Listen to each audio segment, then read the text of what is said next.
Good morning, Mae Sithole. Welcome to Zim Rights Live. Thank you, Zikamai. I'm very happy to be here today.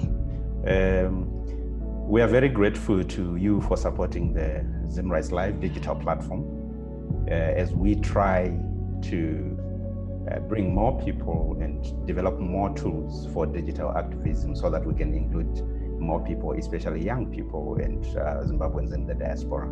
Can you briefly introduce yourself to our community? Okay, I'm a woman who wears many hats. Not only am I a singer and songwriter, and I go by the name Mae Sithole. My full name is Mae Sithole. But I'm also an academic working with the Nelson Mandela School of Public Governance, pursuing a PhD in politics at the University of Cape Town, and an avid believer in Jesus and follower of Christ as much as I can be each day, and an activist, Pan-African activist who's hopeful that there are networks of people who are passionate about transforming our societies for the greater good. Can you share with us your artistic journey besides the professional work that you do with the Mandela School? Sure. My artistic journey started really as a child. My father was a, I guess, home-based musician, known more in his younger years as a musician in his community in the Eastern Highlands where he's from, in Chipinge and the surrounding areas. So if you hear of Jonah Sithole, not the Jonah Sithole that you know, there's another one. That was my dad. And so we grew up with music all around us. I think everyone on my father's side of the family has a musical streak, whether it's playing instruments or singing. And we grew up around activism. So the music often had a powerful message. And that always inspired me. And so from being a worship leader at Celebration Church during my university years at the University of Zimbabwe, proud youth and USA time in my life. I just really miss those days. To moving to Cape Town and then having the opportunity to record 2 albums here.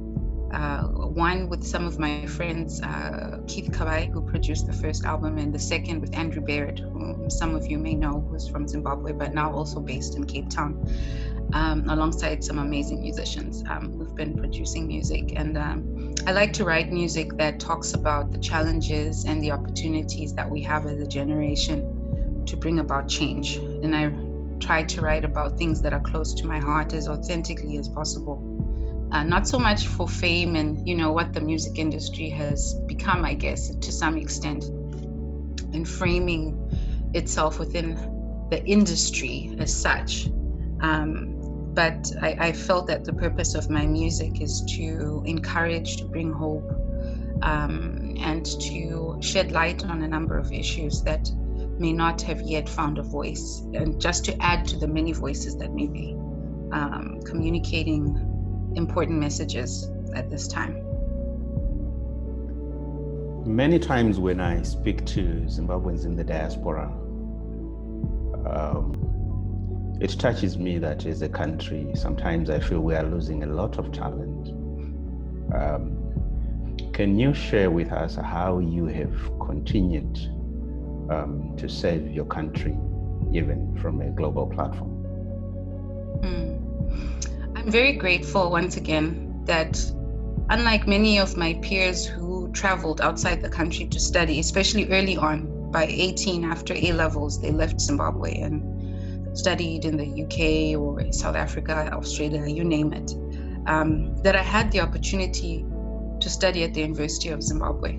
And that really opened my eyes to the richness that we have as a society across generations of young people, older people, that are working to promote democracy, the talent that we have, the wonderful work that's being done in Zimbabwe. And I've always tried to stay close to that. And the people that mentored me, people like Choice Ndoro, Eldred Masunungure, and others, the list is endless, who inspired me also to grow in my research journey. I remember one of the first projects I worked on was with the UN, looking at women's access to land.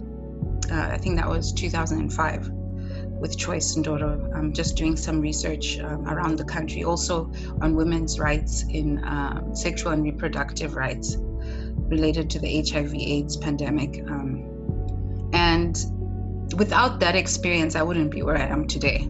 Also, the mentors I've had through music were from Zimbabwe. People like Andrew and Bonnie Dushell at the time, Imelda Mahaka, whom you may know from FMM, and others that really invested in my journey. And I think because of that, my ties to Zimbabwe, aside from being a Zimbabwean, born and bred, are so strong. I feel there's an umbilical cord, and I think many of us still have that connection, even if we're not living in Zimbabwe.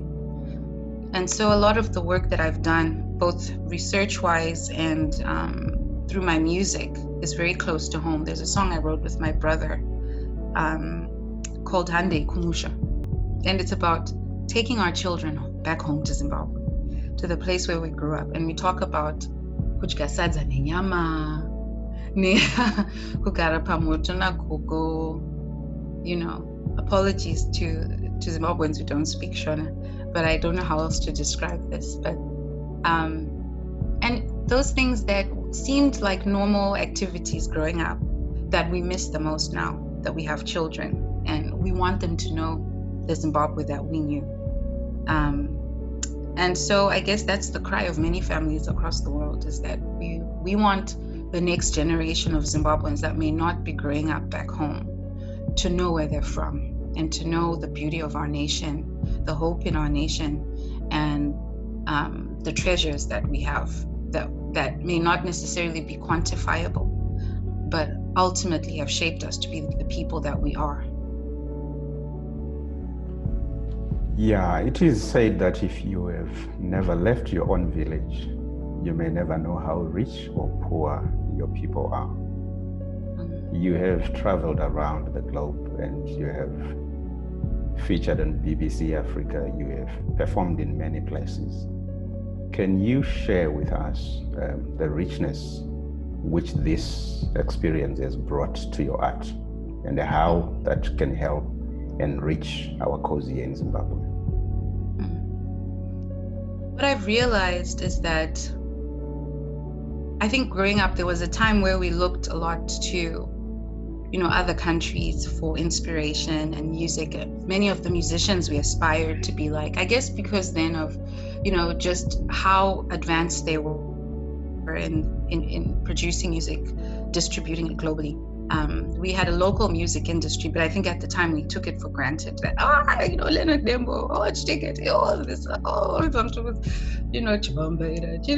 yeah, we enjoyed it. But I think even now, with the passing of Oliver Mtukudzi and other legends that have gone before him, we suddenly realize what we had, and we're like, oh my gosh,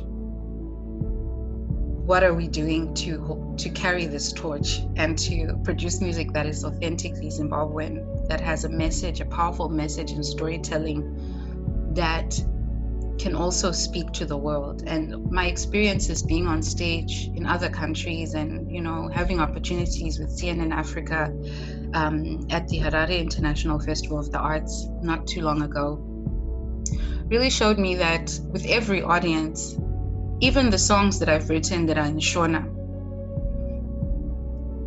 people catch the spirit of a song and your heart.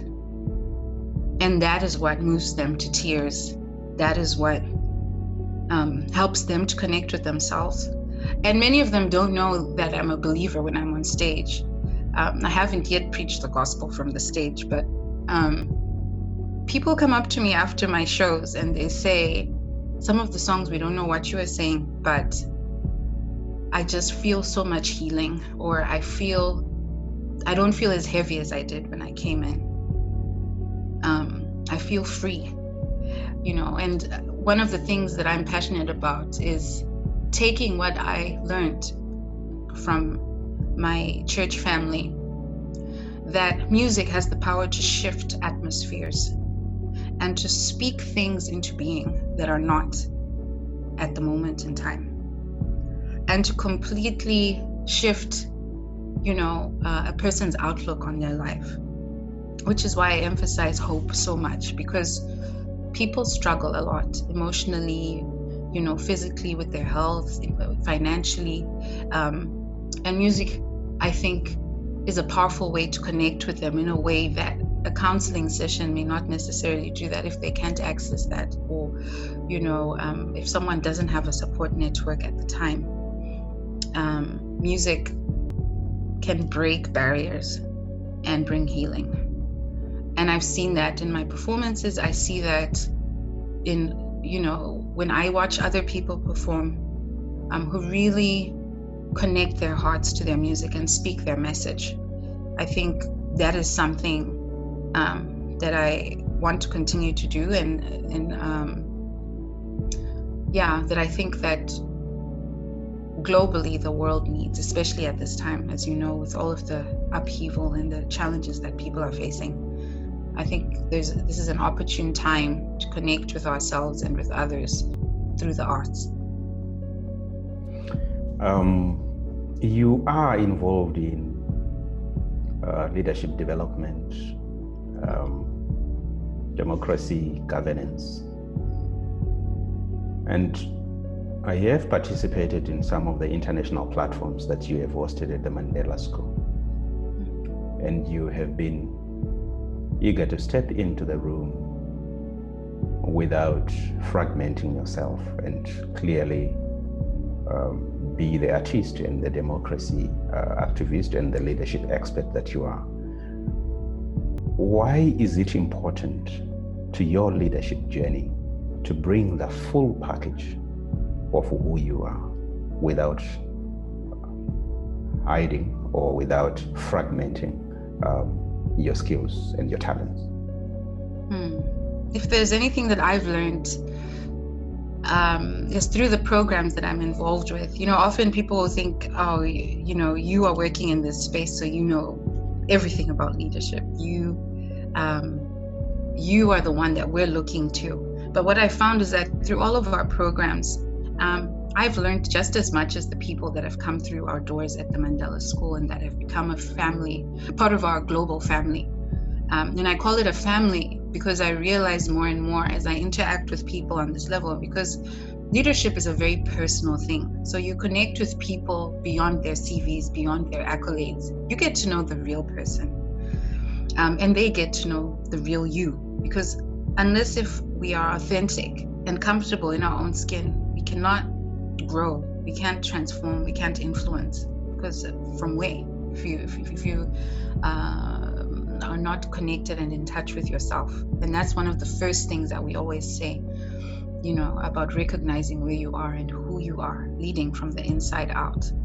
And so I try to bring that into all spaces that I'm in. And sometimes it's orchestrated. So people have asked me in advance, for instance, in political gatherings where often there isn't any music or any kind of form of art that is shared, to, spontaneously breaking into song with heads of state and on a policy, in a policy forum with the African Union. It's happened more than once, actually.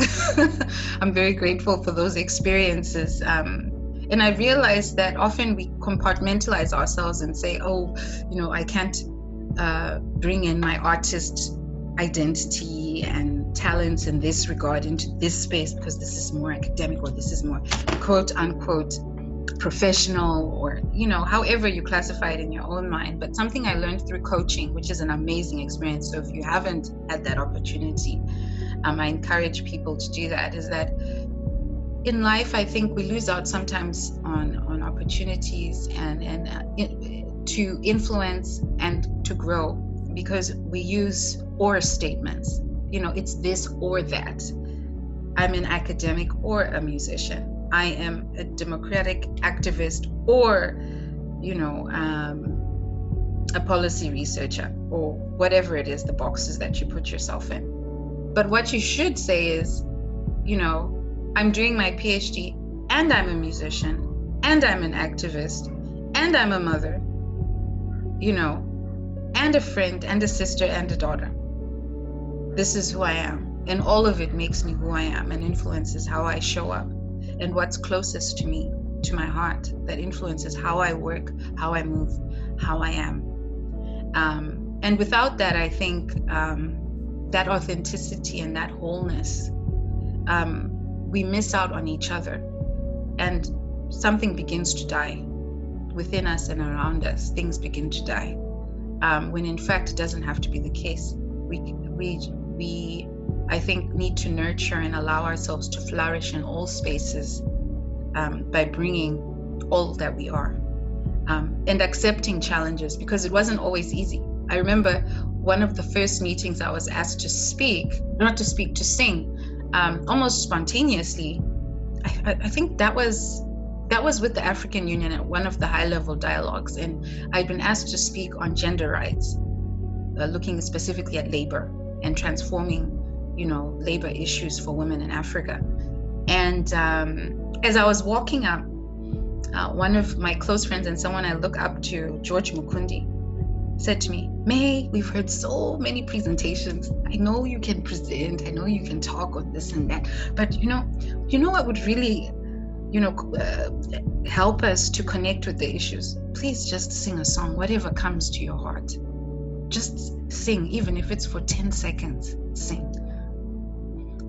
And this was as I was walking up to the platform. And then I'm thinking, okay, do I do this? Do I not do this? Which song? And then I was just like, Lord, what do you want me to sing? And I felt the prompting to sing Nkosi Sikeleli, Africa, before I said anything. And I remember the moderator saying, Mae Sithole, Mandela School, introducing me. And then when I had the opportunity, when it was my turn to speak, instead of speaking, I sang. And I remember people joining me in song, because this is a song everyone in Africa knows, every Pan-African knows. And that broke, I don't know how to explain this. It's things that are intangible. I think broke the walls around us so that we connected as people. And then towards the end of the session, I think either one of the commissioners or someone in the group said, Mabel, please sing us another song. Do you have your backing tracks with you? So I ended up singing Jailer at the end of the session, gave one of my tracks. Luckily, I had it on my phone. And then there we were dancing and singing to Jailer,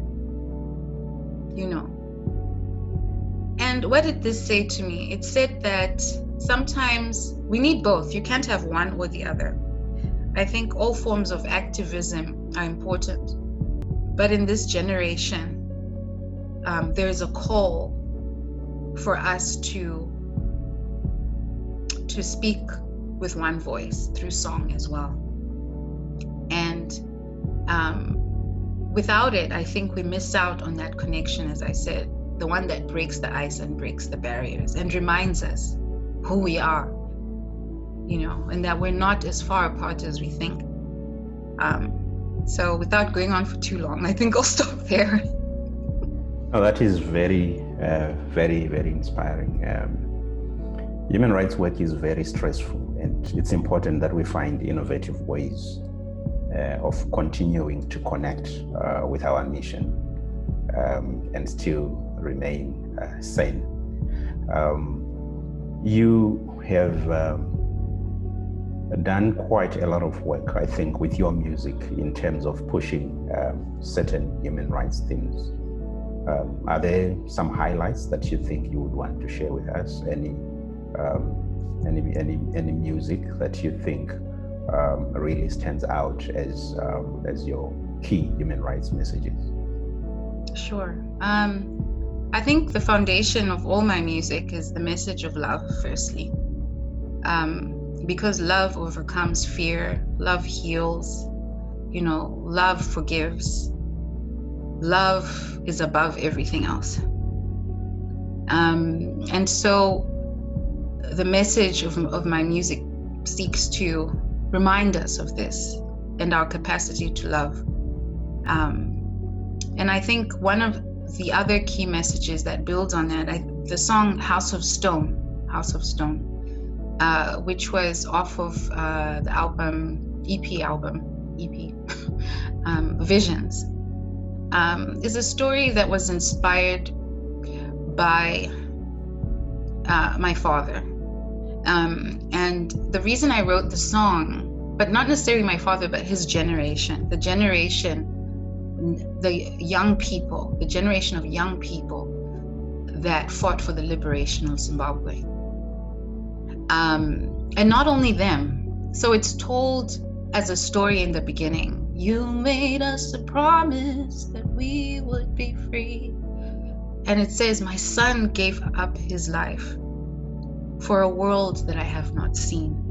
So even though my grandmother passed away a long time ago, and that generation, I think many of them have passed on, I imagined what she would say about the generation of children that perished in the war, what they hoped for and what we now see today. Is that what we hoped for? And the challenges that we're seeing in Zimbabwe. And as much as we've gained political independence, the song was highlighting, like in South Africa and other African countries that have been on the same journey, just the need for people to be able to pursue their dreams. That is the greatest freedom. One cannot divorce civil and political rights from social and economic rights. And one cannot, exclude health and well-being from all of these rights as well, overall. How people are feeling, how are they doing? How are they showing up? Are they able to be with their families? And there's a great tragedy, I think, from our generation where children were left in Zimbabwe and parents moved to either UK to work or elsewhere. And they grew up without their parents.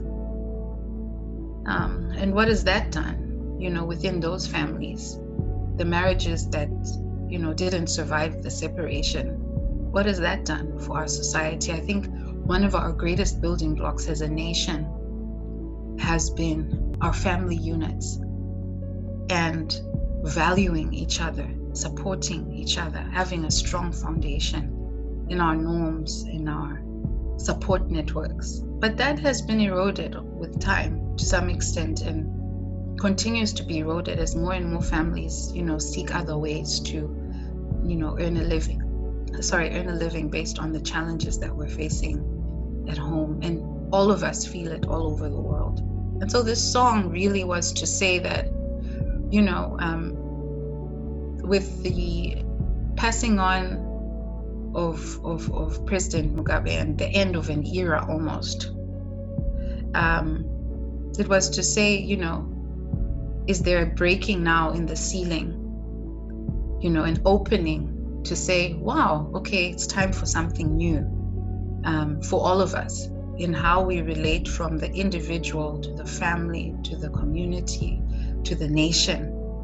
In all of these spheres, freedom breaking through the ceiling, finally believing that we have arrived at that point. But what we see is that actually we're on a journey, and I think it's going to take time. And that struggle cannot be addressed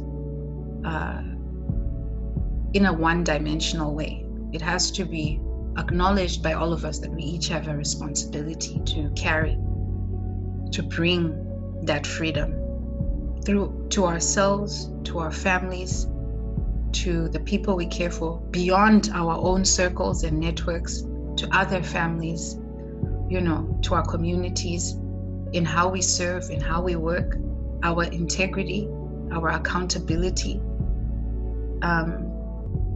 And that transformation, I think, will be powerful. It's a big job. It's not easy, but it will be powerful. And it's not about, I think, looking to one person to lead the way. God does appoint leaders, and he does appoint and anoint some people to lead at the forefront. But what I think we need as a nation is to move together and to realize that each of us are leaders in our own right. Our spheres of influence may be different, but we each have a responsibility to hold that torch and to be a light that shines brightly in the darkness. And so that was really the inspiration around House of Stone, just one of my songs, but I thought I'd mention that one. That's very relevant, I think, because there is a lot happening in Zimbabwe currently, and many are reflecting on that promise of freedom. And you are the powerful voice behind the theme track that is in the background of Zimri's live audio and video products, the song called Africa. Can you share with us what was the inspiration behind that song? Africa. I wrote that song on an instrument called the happy drum, which I discovered in Bali while we were walking around somewhere, and I thought, oh, this looks interesting. What is this? So what you hear, it sounds almost like a mbira or a kalimba, or, you know, it has an African sound, which is what I loved about it. And it resonates so beautifully. And I was playing around with it one day and writing some music. And from the depths of my soul, I could just hear this cry for Africa, Africa, Africa. And I was thinking about things happening in Cameroon, things happening at the time in Sudan and elsewhere. And my heart back home in Zimbabwe. And I was like, oh, Africa. And, you know, like Elijah, you know, I felt that I could hear the rumbling of the thunder and the rain coming, even though there was no cloud in the sky. And that for Africa, there's a freedom that is coming. Even though we don't see the clouds, we don't see the rain coming, it's hot. We've been through a season of drought and immense suffering. You know that the rain is coming. The rain is coming. And that was really the inspiration behind that song. Almost speaking prophetically over Africa and saying, you know, even though we don't see it now, freedom is coming. And not just political freedom. Like I said before, a holistic view of freedom, where when you walk past women and men and young people and old people, all kinds of people on the street, and you look in their faces and you look into their eyes and you see their souls, you see freedom and you see joy and you see peace and you see love and you see wholeness and healing. And that is the freedom that I was talking to. And we can't have one form of freedom without another. It's not sustainable if we do. And that is what I was talking to each and every person in Africa that is going through the challenges of life as we know them.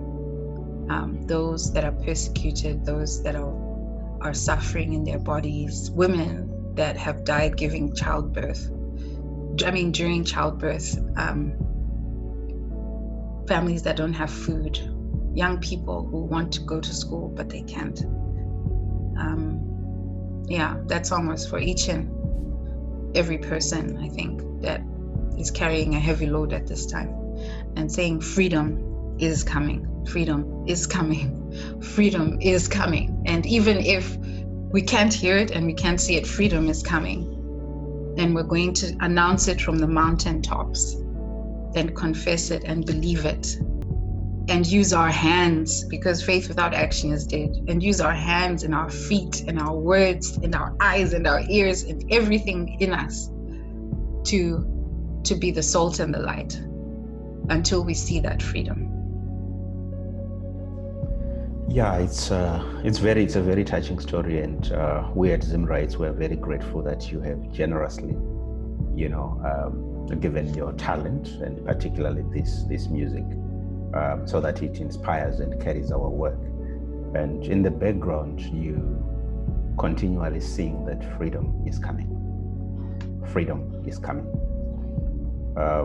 Sitting here in Zimbabwe, this week we are commemorating International Day for Universal Access to Information. And you are packaging powerful advocacy messages and putting them in music and encouraging the people of Zimbabwe that freedom is coming. And yet things seem to be getting worse every day. What is your source of hope? Why should we continue to believe? I recently had a baby girl. And why should we continue to believe? Because we have a generation of children and young people who need us to carry that torch and to pave the way for them to have a better tomorrow. And even though things are getting worse, we need to look within ourselves and have faith, I believe, that the little that we do is a small seed. But that seed, with time and at the appointed season, will bear fruit. And without that, we are already dead. We might as well be living, physically, but spiritually dead. But we need to remain alive to that truth, that no matter how small our seed is, it will bear fruit. The little that we can do today will bear fruit tomorrow. And if we give up that hope, we give up generations to come. And this we cannot do. We have to put on our full armor and stand. And after having done everything that we can to continue standing, and standing, and standing, and standing, and locking arms together, and standing, and locking arms together, and standing, and continuing to press on, one step at a time, one step at a time. And we might not see it today, we might not see it tomorrow, but it will bear fruit. So I think that really is a source of hope for me. Aside from, my spiritual journey, I think we all grieve, about the things that are happening at home. I'm so grieved. It's horrible, and people think if you're not at home, it's not the same. I think to some extent it may not be the same, yes, because physically one is not present, and I come to Zim often, very often. But it's just as painful, because when you hear that, the prices of bread are skyrocketing. I see my grandmother in Bikita and I'm like, say, and she can't walk, so how's she coping? I see my relatives who are unwell. I see my cousins who are pregnant, and I'm like, sakavachaenda hospital, and we rally together to help each other. So it's painful, because now as our parents get older, you think if something happens, I'm not physically there to assist, and so many things that used to work really well back home have now, the conditions are not good at all. So it means even if you needed basic treatment for something, health-wise, for instance, there's no guarantee that you'll get that assistance. And our people, our professionals are struggling and being recruited outside Zimbabwe. We need our doctors, we need our nurses, we need our teachers. These are the people that invested so much in all of us growing up, and we're losing them. So this grieves me. Before I moved to Cape Town, I always thought that I would be, based back home. I actually didn't envisage staying here this long. But God has his plans and works things out together for the good. Because I saw myself as, one of the people working in our communities and all of that. And I realized that we all have a part to play, no matter where we are. In fact, God has a purpose for everything, as I've said. And just because we're out the country doesn't mean that we're far from the issues. I think it just means that it creates other pathways for us to be involved and to assist where we can, where we have access, to make that certain opportunities accessible to others back home. Knowledge, resources, whatever it is, all of us, as I said, have our spheres of influence. And people are doing this, you see that, and how we are supporting each other. And I think this needs to continue because we can't make it on our own. No, we have to work together. Yeah.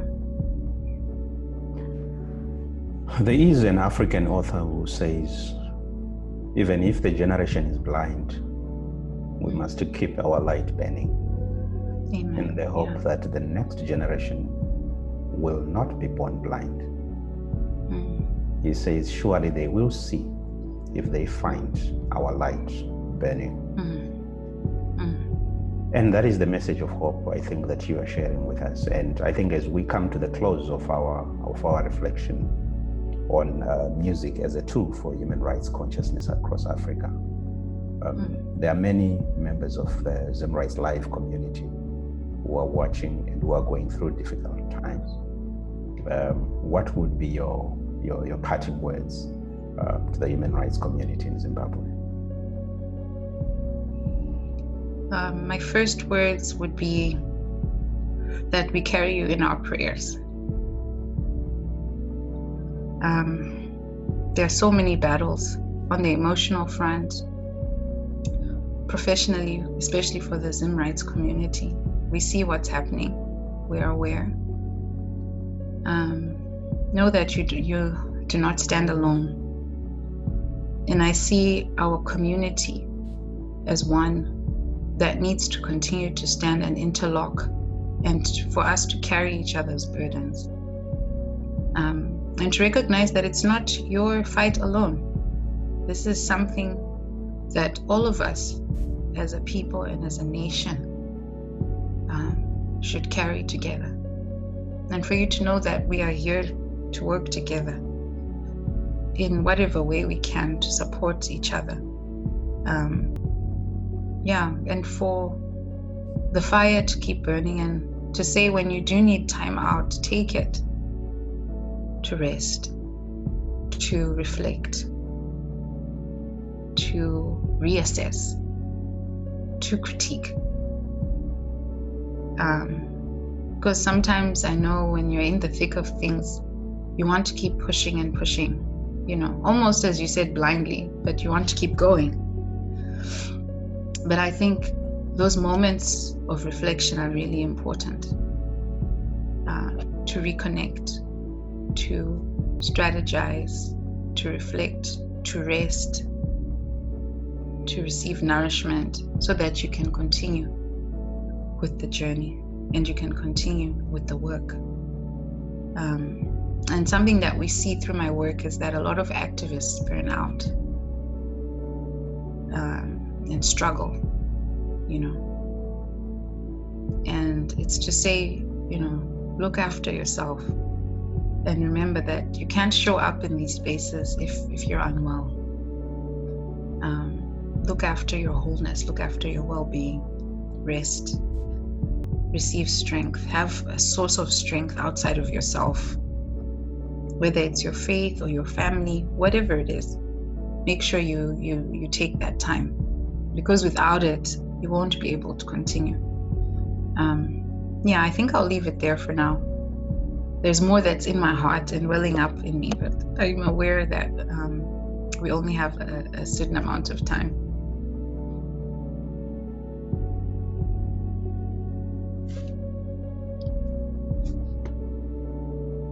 Oh, sorry, Tikama, your mic is muted.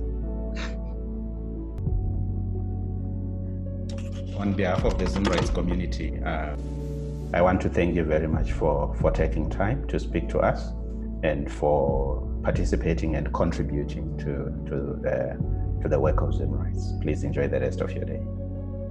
Thank you, Tsikamai. I'm very honored to be a part of this, and the opportunity to share my music as part of the Zimbabwean story is an immense honor. So thank you so much. Thank you for this time, for allowing me to share my story as well. And I look forward, hopefully, to see all of you again soon. Thank you, Mae. Enjoy the rest of your day. Thank you. You too.